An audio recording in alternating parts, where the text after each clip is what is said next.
in John 4. Why is it that they are rejecting him in this section here? And the key is in this phrase right here where it says, his face was as if he were going to Jerusalem. They did not like anybody going to Jerusalem to worship. They thought that worship was to be conducted on the mountain. And so their prejudice then comes out because of Jesus' plan to go to Jerusalem. Well, you remember how James and John wanted to call down lightning, and you ever felt that way about the brethren? I think Paul did. He said, I would not have you ignorant brethren. But he did. Okay, we'll let that. That just went right over everybody's head. Let's go back to John chapter 7, all right. Now look at verse 10. And this is the section we have right here. He goes the private journey through Samaria, and then he goes into Jerusalem. And starting with verse 10, but when his brethren were gone up into the feast, he went up also, not publicly. He's avoiding publicity for the reason that he doesn't want to be prematurely arrested and it not be on God's time frame. The Jews therefore sought him at the feast, said, where is he? And there was much murmuring concerning the multitude, among the multitudes concerning him. Some said he's a good man, others said not so, but he leads the multitude astray. And yet no man spake openly of him for fear of the Jews. The Jews there probably has a reference to the Jewish authorities, who it says, if anybody knows where he is, you arrest him. So they were sort of subdued. But you're getting close to the Passover. It's about 6 months off. And there would be much talk throughout Jerusalem, Judea, and even up into Galilee now, the works of this great teacher. Starting with verse 14, let's continue. This is him still. He's on his way into Jerusalem. But what's interesting is that all of a sudden, he's in the temple. He came in a secret, unannounced way, and then all of a sudden he's in the temple teaching. Well, the Pharisees wanted to arrest Jesus and to destroy him. They tried to do that under cover of darkness, and they managed to do that when they arrested him. The reason they wanted to avoid the publicity is because they knew that the people would be aroused, their anger would be aroused. So starting with verse 14, it was now the midst of the feast. Jesus went up into the temple and taught. And the Jews therefore marveled, saying, how knoweth this man letters? Where did he get his education? We don't recall him sitting at the feet of Gamaliel or any of the other great rabbis, or maybe attending the University of Jerusalem or anything like that. Where did he get his learning, having never learned? And Jesus therefore, well, we know where he got his learning, don't we? He gave all of it. I mean, he's the one that gave the law of Moses to Moses. That's where he got his learning. Jesus therefore said to them, my teaching is not mine, but his that sent me. And let me pause on that for just a minute. Next time you're reading John particularly, sit down and read the whole book of John in one sitting. And notice how many times Jesus says, I do the will of my Father. I say what he tells me to say. I do only his will. It suggests the absolute submission that Jesus had to the Father. What about us? Do we seek to please the Father in all that we do? Last several years I have found myself praying more and more, Father, help me to do what pleases you.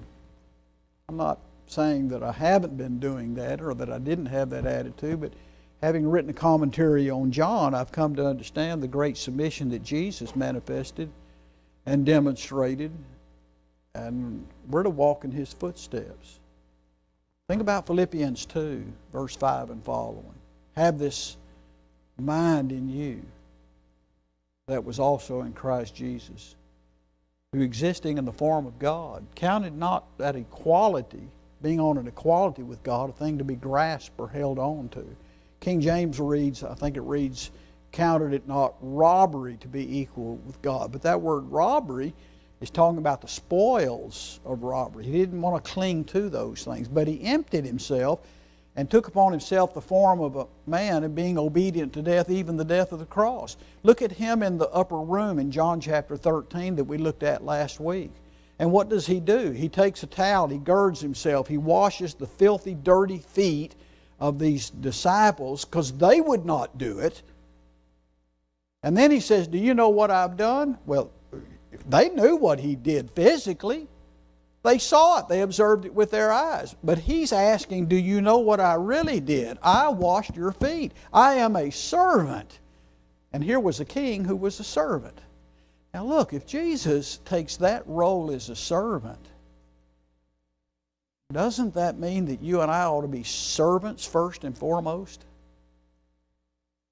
And yet so many times we want to be served. That's what produces problems in a congregation. When people want to be served. When a Diotrephes arises and he wants to be served instead of serving. That's the example that Jesus is giving here. Go back to John chapter 7, verse 18. Always doing the will of the Father. He that speaketh from himself, verse 18, seeketh his own glory. But he that seeketh the glory of him that sent him, the same is true, and no unrighteousness is in him. Did not Moses give you the law, and yet none of you doeth the law? Why seek ye to kill me? This must have been a shock to these Pharisees. All their plans were underground, in darkness, in conclaves, to destroy Jesus. And now Jesus comes up and he says, why do you want to kill me? Now likely they were thinking something like this. Who told him? Which one of you fellows told him that we were wanting to kill him? The multitude answered, thou hast a demon. Who seeks to kill thee? And Jesus said, I did one work. This one work is probably the giving of sight to the blind man in John 5 for this reason. He did it on the Sabbath day. And there were two primary things that so enraged the Pharisees in the life of Jesus. Two things. One was he would heal on the Sabbath, violate their traditional view of the Sabbath. And the other was he claimed to make himself equal with God. Those two things the Pharisees just could not tolerate. I did one work. I healed that man. I gave him sight on the Sabbath day. And you all marvel because thereof. Now, this could be marveling at the miracle itself, or it could be that they marveled that he worked on the Sabbath. Really, the meaning doesn't make any difference. But they marveled at that. The Pharisees marveled. Moses gave you circumcision, not that it is of Moses, but of the fathers, and on the Sabbath you circumcise a man. If a man receives circumcision on the Sabbath, that the law of Moses may not be broken, are you wroth with me because I made a man every whit whole on the Sabbath? Now here's the principle, the takeaway we want from this section right here, and it's this verse 24. Judge not according to appearance, but judge righteous judgment. Judge righteous judgment. Hold your finger there. Let's turn over to Matthew 7. Years ago, you remember at ball games you'd be watching Monday night football or Thursday night football, and they'd spam the bleachers, and you'd see a sign that said John 3:16. Remember when you used to see that? And I told Johnny M one day, I said, I wonder how long it's going to be before they show Matthew 7 and verse 1. And sure enough, it wasn't very many years after that, somebody hung a sign over that said Matthew 7:1. Listen to the words of Jesus in Matthew chapter 7. And this is probably among the passages that almost anybody in the world knows today. Judge not that you be not judged. But they take it as a blanket indictment against saying anything against anybody for any reason that is judgmental. He goes on to explain in this that the judgment that we are to judge, even in Matthew 7, is a judgment that's based on careful scrutinization, careful examination. But it's judgment where you don't try to condemn a man of doing something that you yourself are guilty of, or even worse. Don't try to take the splinter out of the man's eye with the beam hanging out of your own eye. But when I go over to John chapter 7, and I look at verse 24, there is a standard by which we can and must judge. Judge not according to appearance, but judge righteous judgment. It's easy to look at the actions of someone and say, I know why you're doing that. I know what your heart is. You don't know what their heart is. You don't know their background. You don't know what circumstance they're in. But you can judge actions based on a standard, and that standard is righteous judgment. And in view of the fact that the psalmist writer said, all thy commands are righteous, Psalm chapter 119, 172, then what is he telling me? The judgment that I make is to be made on this here. And hasn't the media and the cancel culture and the woke, I'm still trying to get a handle on what that woke is.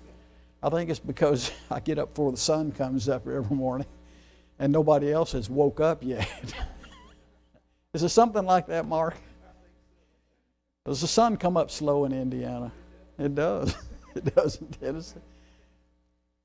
But the media and politicians have done an amazing job of trying to cancel everything that's of a negative nature. You can't say anything against anybody lest you offend someone. Mark those that are causing occasions of stumbling, Paul said.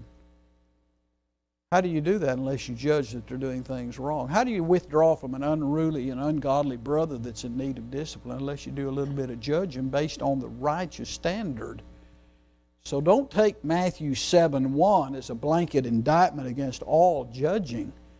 Temper it with passages like this one in verse 24, where I understand that I need to avoid a hypercritical attitude, a judgmental attitude towards others' motives, try to read into an action what may or may not be there, but still you have to judge. You have to make decisions on what is right and wrong. Now that ends the encounter with the rulers at Jerusalem, that 24th verse does. And the next section that we're going to see is the encounter with the citizens. Now Jesus shifts his attention to those around him. Remember, he's in the temple, all right? And he's been interacting with the Pharisees. They thought he had a demon, that maybe his reasoning was demonic somehow. His own brethren did not believe that he was the Messiah. And so now he's going to pan out sort of and take the broader scope of the audience. He's talking to the citizens now. And there are some amazing things in this about Jesus and his earthly ministry. Some therefore of them of Jerusalem said, is not this he whom they seek to kill? And lo, he speaks openly. They say nothing unto him. Now put yourself in the position of a normal citizen going about his business on this particular day. And Jesus is teaching in the temple. And the Pharisees, though they are interacting with Jesus in a confrontational way, they're not taking him. They're not arresting him. So the common man is thinking, well, maybe they really do believe he's the Messiah. Well, of course, if they did, they didn't respect it. And there is some indication that maybe they did know he was the Messiah, but they didn't like the type of Messiah, so they wanted to destroy him anyway. Look at verse 27. Howbeit we know this man whence he is, but when the Christ cometh, no one knoweth whence he is. Jesus, therefore, and here's the word I want to focus on for a takeaway lesson. Jesus cried. This is not a tearful crying here. This is more like a declaration. He's crying out. He's heralding.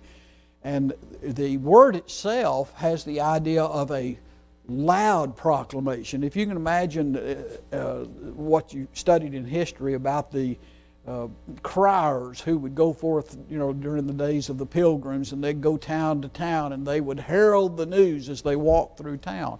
They were hollering, screaming to get the news out. I've seen something akin to that in India when I'd go. And early in the morning, as you're sitting down to eat your breakfast or maybe drink a cup of coffee, and you step out on the porch and you can hear these Indians calling. I don't know what they're saying. Do you know, Mark? But they're calling and they get your attention, don't they? They're crying out. This is what Jesus is doing. He turns to the audience and he cries out. He cries in the temple. And here's what he says. You both know me and know whence I am. It's as if he is saying to the audience, you know me. The Pharisees are denying who I am, but you know me. You know where I come from, because they had put the evidence together and they'd come to that conclusion.